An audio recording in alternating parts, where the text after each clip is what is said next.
The mentality is kind of to prove to the world that we aren't just the old USA, that everyone can push us to the side, and that we're supposedly not such a special country, but it's to prove that we have the talent to play against all of the top countries of England, Spain, Brazil, Argentina, and that we are right up there with them, and that we do have the ability to win the World Cup and to compete with them and to honestly potentially dominate them.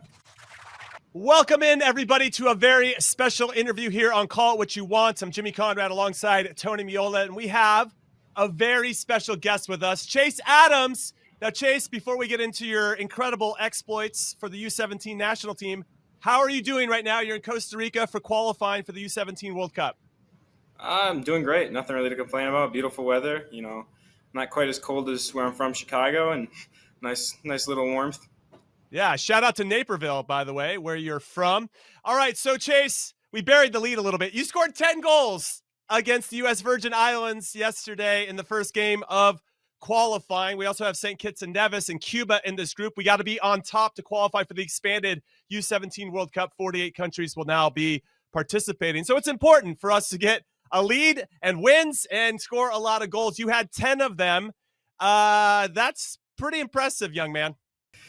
Yeah, it was a good little game. Probably the most goals I've scored since probably U7.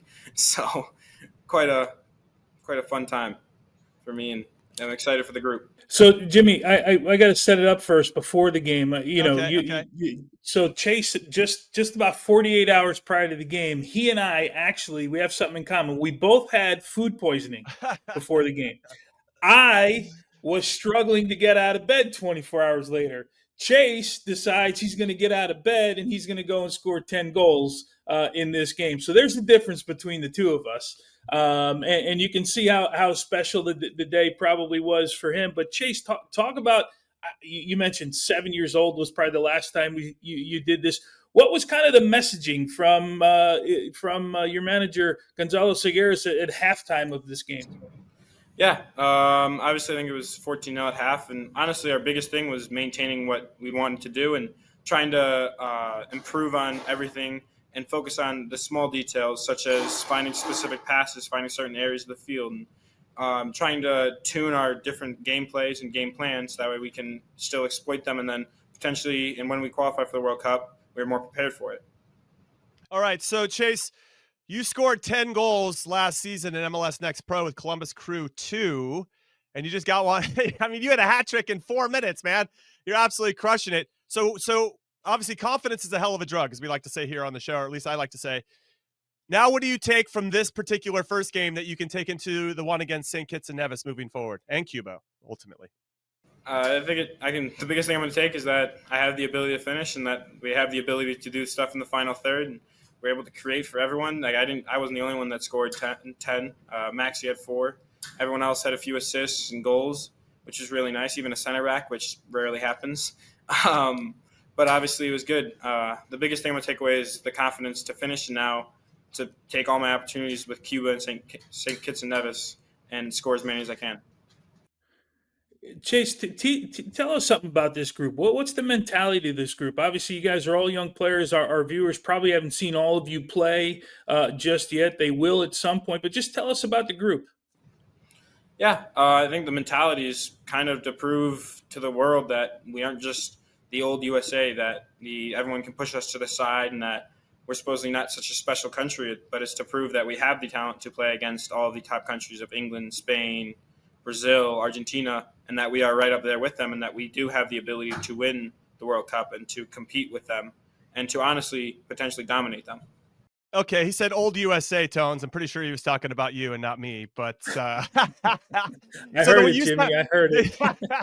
The U17 World Cup is happening in November, and we wish you the best of luck, of course, in qualifying, and we look forward to the draw because it'll be really exciting to see how you perform. So how do you take this experience and now reapply it to what you're doing with Columbus Crew 2, and now with Cucha Hernandez on the way out? Are you feeling like, hey, is there a chance maybe you get a couple reps with Wilfred Nancy and the first team with Columbus Crew this season? Is that a goal of yours, even though you're only 16 and there's still a lot of room for you to grow and learn?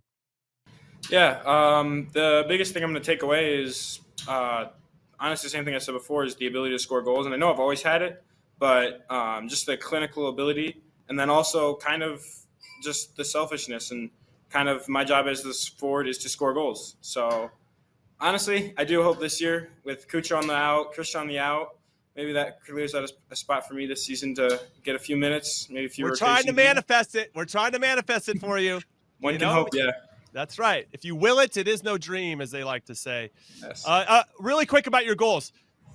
How many were with your left foot, with your right foot, with your head? I mean, what? Give us a description. Did you miss a shot? Did you miss a chance? Anything? Well, yeah, like what's happening here? I'll start with the last one. I did miss. I think I missed 2 or 3 shots. One of them I was very upset with. It's quite unacceptable, like you said. No, I think I had 3 with my left, which, if we're quiet about it, that rarely happens. I had like about 4 with my right, and then probably like 1 or 2 with my head. So a good variety of it. So nice. I'm proud of that. I love that. Chase, our youth national teams, I was there for 5.5 years when Tab Ramos was running the program, and there had been 3 cycles where the U17's and the U20's all got to the quarterfinals. I think only England had done that or has ever done that before. Do you guys use that as, hey, there were some teams that had some success at the World Cup, and you're seeing some of those players at the national team level right now, the Timothy Weahs who's playing today, and the Weston McKinneys of the world. Do you use that as sort of a barometer for you guys? Yeah, those are obviously the players we all look up to, and a lot of what we talk about is based on those players and their ideas and where they've been and what the U.S. has had before the success. And honestly, I think we can surpass them. I think we have, honestly, some of the most talent that the U.S. has had in such a small pool. And I think we all are our mentality is such at a high level that we are willing to push ourselves in every training. And I think that's what led to such success, is that the level of training was such a high level that the game just felt so much easier because everyone was pushing themselves. All right. The word on the street, Chase, is that your favorite player is Erling Haaland. Now, Erling Haaland famously scored 9 goals against Honduras in a game, and now you one-upped him and scored 10. What is it about Erling Haaland that you appreciate, and what do you bring to your game, or what do you take from his game to add to yours? Yeah, he's my idol because of kind of how I look and how I play. It started as my nickname. People started calling me Haaland, Baby Haaland, I think. So the way I ran sometimes, the way I scored, a lot of it was just based off of that. My physicality. Don't quite have the hair as him. I don't think I ever will. You got time. I got time, maybe. I always go through that phase. But the biggest thing, honestly, is like the mentality. He just keeps going and he doesn't stop. He always wants more. And then also on the field is just the IQ of where to be in the box and reading his teammates and reading the players around him. And I mean, the ability to finish and the power that he has is insane compared to almost everyone else in the world. What we always love asking young forwards, what's your favorite type of goal to score? For me personally, I love doing the one touch in and then smashing it back to the front post, so a crossbody finish, because usually it gets the goalie to go to the back post, and especially when it goes through the defender's legs, it looks really good, and your momentum's already going to the corner flag to celebrate. So yeah, I can already visualize you putting it between my legs and scoring on big tones if we were all the same age at some point. That's a tough one. You can visualize me yelling at Jimmy too to keep his legs closed, right? Cover the near post. 100%. We don't even need to visualize that. It actually happened in real life when me and Tones played together. Chase, thank you so much for your time. We appreciate you hanging out with us on Call It What You Want. We wish you the best of luck throughout qualifying, and of course, when the U17 World Cup kicks off in November. Chase Adams, everybody. Appreciate you. Congrats, Chase.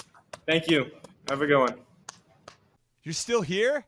Yes! I absolutely love that. Listen, while I have your attention, if you want more average to good soccer content, this is the channel for you. Go check out our other videos. Go check out our playlists. And if you're really liking what you're seeing, I don't know how you couldn't, hit like, hit subscribe, of course, and then turn on your notifications so that you do not miss anything that we drop or when we go live. We'd really appreciate that. We'll see you next time.